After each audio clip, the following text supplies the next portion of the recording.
국제금값이 단기간에 다시 한번 사상 최고가를 경신했습니다. 불과 2년도 되지 않아 1트로이 온스당이 0달러 수준에서 0달러를 돌파했고 이후 하루 사이 5% 이상 급락하는 등 변동성까지 역사적입니다. 이렇게 금값이 요동치는 이유는 단순한 수급 문제가 아니라 글로벌 금융 시스템 전반의 불안 심리가 한꺼번에 금으로 몰렸기 때문입니다. 최근 중동 정세 불안, 러시아 우크라이나 전쟁 장기화, 미중 갈등, 달러 약세 등이 연쇄적으로 작용하며 금이 다시 최후의 안전자산으로 부각됐습니다. 한국 시장도 예외가 아닙니다. 종로 일대 금 거래소는 연일 북적이고 100G, 10돈, 1kg, 골드바는 주문 후 2-3주를 기다려야 할 정도로 수요가 급증했습니다. 특히 국내 시중은행 5곳의 골드바 판매액은 올해 이미 약 4,500억 원을 넘어 지난해 대비 3배 수준을 기록했습니다. 금 가격이 오르면 사야 할지 팔아야 할지라는 질문이 늘어나지만 변하지 않는 사실은 하나입니다. 금은 인류가 수천 년 동안 선택해온 유일한 실물 안전 자산이며 지금의 가격 움직임은 장기적인 구조 변화, 특히 각국 중앙은행의 연간 0톤 규모 금 매입이 만들어낸 흐름이라는 점입니다. 지금 시장에서 중요한 것은 공포나 기대감이 아니라 구조적 추세를 정확하게 읽는 것입니다. 최근 한국 금시장에서 가장 두드러진 현상은 가격이 오를 때도 사고 떨어질 때도 사는 이중 흐름입니다. 종로와 강남 일대 금 거래소에서는 100G, 10돈, 1kg, 골드바를 찾는 손님이 폭발적으로 늘었고 일부 인기 규격은 주문 후 2-3주 대기해야 할 정도로 공급이 부족합니다. 특히 1kg 골드바는 2억 3천만 원을 넘기고 500G 제품도 1억 8천만 원 수준임에도 수요가 꾸준히 이어집니다. 흥미로운 점은 가격 급락기에도 매수세가 더 강해졌다는 것입니다. 10월 말 금값이 약 16% 급락했을 때 많은 개인 투자자들이 기다렸다는 듯이 매수 행렬에 나서 거래소는 하루 종일 북적였고 일부 품목은 동이 나기도 했습니다. 이는 단순한 투자 심리가 아니라 불확실한 경제 환경에 대한 구조적 대응입니다. 금리 변동, 환율 리스크, 장기적 경기 둔화 우려가 뿌리 깊게 자리 잡으면서 금을 필수적인 안전자산으로 인식하는 인구가 크게 증가한 것입니다. 또한 군제대 청년이 모아둔 돈으로 10돈을 사는 사례처럼 세대와 연령대를 가리지 않고 금 실물 보유를 심리적 안전판으로 선택하는 흐름이 뚜렷해졌습니다. 지금 한국 금시장은 가격이 아닌 불안의 크기에 따라 움직이고 있습니다. 최근 금값 급등의 또 다른 흐름은 집 안에 잠들어 있던 금이 시장으로 대거 돌아오고 있다는 점입니다. 종로의 매입 전문점에서는 14K, 18K, 24K 장신구부터 끊어진 팔찌, 오래된 예물, 심지어는 금가루까지 하루 종일 쏟아져 들어옵니다. 실제 사례로 한 소비자는 서랍 속에 모아둔 14K, 18K 장신구를 한꺼번에 가져와 742만 4,600원을 받았고 예상보다 높은 금액에 놀라움을 감추지 못했습니다. 이는 사람들이 흔히 순금만 가치가 있다고 오해하는 것과 반대로 현재 14K와 18K 시세가 과거 순금 시세보다도 높아진 구간까지 있었다는 점을 보여줍니다. 매입 과정에서는 자석 테스트로 가짜 금을 걸러내고 함량, 중량을 정밀 측정해 정확한 가격을 산출합니다. 무엇보다 금값이 단기간에 역사적 고점을 찍으면서 차익 실현 심리가 강하게 작동해 오래된 금이 재생금 형태로 다시 시장 공급으로 이어지고 있습니다. 이처럼 개인이 보유한 장롱 속 금이 유통망으로 유입되는 현상은 금값 상승기마다 반복되지만 올해는 매입량 증가 속도가 특히 가파릅니다. 이는 금값이 단순히 올랐다는 차원을 넘어 개인 자산 관리 전략 속에서 금이 다시 핵심 자산으로 재평가되고 있음을 의미합니다. 한국 금시장에서 회수된 장신구와 스크랩금은 단순히 중고금으로 끝나지 않습니다. 모두 재생금 재활용 금으로 정제돼 다시 99.99% 순도의 골드바로 태어납니다. 실제로 전 세계 금 공급의 약 30%가 재생금에서 나오며 이는 신규 금 생산량이 줄어드는 흐름 속에서 점점 더 중요한 비중을 차지하고 있습니다. 정제 과정은 고도의 기술이 요구됩니다. 먼저 164도의 고열에서 금을 완전히 녹여 불순물을 제거하고 압연 과정을 거쳐 두께 1.9mm 내외의 금판으로 만들며 이후 37.5기에 100돈 307C, 500G, 1kg 등 다양한 규격의 골드바로 가공합니다. 심지어 공정 과정에서 바닥, 카페트, 작업복에 묻은 금가루까지 1년에 한 번 수거해 태워 회수할 정도로 요즘은 일지도 버리지 않는 시대입니다. 중요한 점은 이렇게 생산된 재생금도 신규 채굴금과 동일한 99.99% 순도로 다시 표준 골드바가 된다는 것입니다. 금의 물리적 특성 녹슬지 않고 변질되지 않고 무한정 재사용 가능한 성질 때문입니다. 특히 전자산업이 급속히 확대되면서 금은 회로기판, 접점, 반도체 공정 등에서 필수 소재로 소비량이 꾸준히 증가하고 있습니다. 공급이 제한된 상황에서 산업 수요까지 늘어나고 있어 재생금의 역할은 앞으로 더 중요해질 것입니다. 금값이 장기적으로 상승 압력을 받는 가장 근본적 이유는 공급의 한계입니다. 세계금협회 WGC에 따르면 지금까지 인류가 채굴한 금은 약 21만 톤이며 앞으로 새로 캐낼 수 있는 매장량은 약 5만 톤에 불과합니다. 여기서 중요한 개념이 바로 매장량입니다. 이는 지구 전체에 존재하는 금의 총량이 아니라 인간이 현재 기술로 실제 채굴할 수 있는 금의 양을 의미합니다. 문제는 인간이 땅속 깊이 파들어갈 수 있는 한계가 이미 거의 도달했다는 점입니다.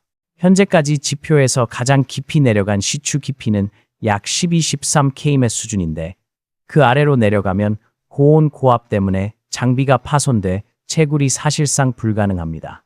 다시 말해 지구 내부에는 더 많은 금이 있을 수 있지만 인간이 접근할 수 없기 때문에 경제적 공급은 계속 줄어들고 있는 것입니다. 반면 금은 산업 투자 중앙은행 수요가 모두 증가하고 있어 구조적으로 부족한 상태가 이어지고 있습니다. 특히 전자기기의 소형화, 고성능화로 금이 필수 소재가 되면서 산업 수요는 꾸준히 증가하고 있습니다. 공급은 고정되거나 감소하는데 수요는 빠르게 커지고 있으니 금값이 장기적으로 상승할 수밖에 없는 구조적 배경이 형성된 셈입니다. 이는 단기 시세 변동과 상관없이 금을 장기 투자 자산으로 바라봐야 하는 핵심 근거이기도 합니다. 최근 금값을 끌어올린 직접적인 동력은 전 세계적으로 겹쳐진 복합 불안 요인입니다. 먼저 지정학 리스크가 극단적으로 확대됐습니다. 러시아 우크라이나 전쟁은 3년째 장기전에 접어들었고 중동 지역에서는 분쟁이 연쇄적으로 발생하며 에너지 물류 불확실성이 커졌습니다. 동시에 미중 갈등은 기술 무역, 안보 전방위로 확산되며 글로벌 공급망 불안의 핵심 변수가 됐습니다. 이러한 지정학적 긴장은 과거 오일 쇼크, 글로벌 금융위기 때처럼 금으로 자금을 이동시키는 전형적 패턴을 재현하고 있습니다. 여기에 달러 약세 흐름까지 겹쳤습니다. 미국의 고금리 사이클이 정점 구간에 들어서며 달러의 매력도가 낮아지자 국제 자금이 다시 실물 자산, 특히 금으로 이동했습니다. 코로나 이후 각국 정부가 진행한 대규모 양적 완화와 유동성 공급도 금값 상승의 구조적 배경입니다. 통화 가치가 희석될수록 화폐 자체의 신뢰가 떨어지고 인플레이션을 이길 수 있는 실물 자산에 대한 선호가 강해집니다. 바로 이 지점에서 금이 비트코인, 원자재 등과 함께 탈화폐 자산으로 다시 부상했습니다. 다시 말해 지금의 금값은 단순한 기술적 반등이 아니라 지정학, 통화, 물가, 금융 불안이 동시에 누적된 결과이며 단기 조정이 있더라도 이러한 구조적 요인은 쉽게 사라지지 않습니다. 최근 금시장에서 가장 주목해야 할 변화는 각국 중앙은행의 대규모 금 매입입니다.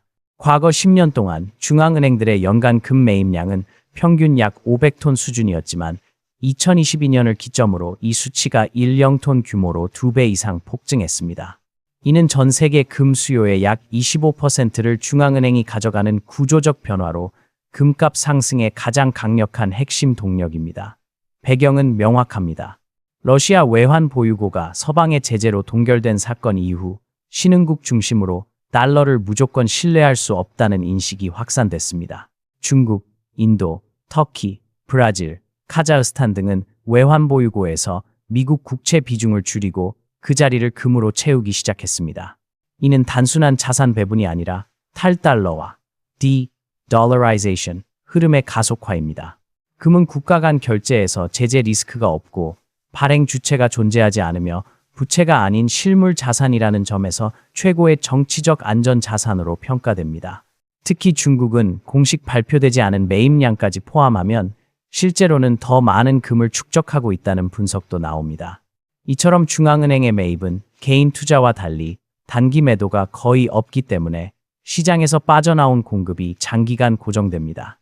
즉, 중앙은행들이 본격적으로 금을 쓸어 담기 시작한 2022년 이후 금 시장은 구조적으로 공급 부족 상태에 돌입했으며 이는 앞으로도 금값의 하방을 강하게 지지하는 핵심 요인으로 작용할 것입니다.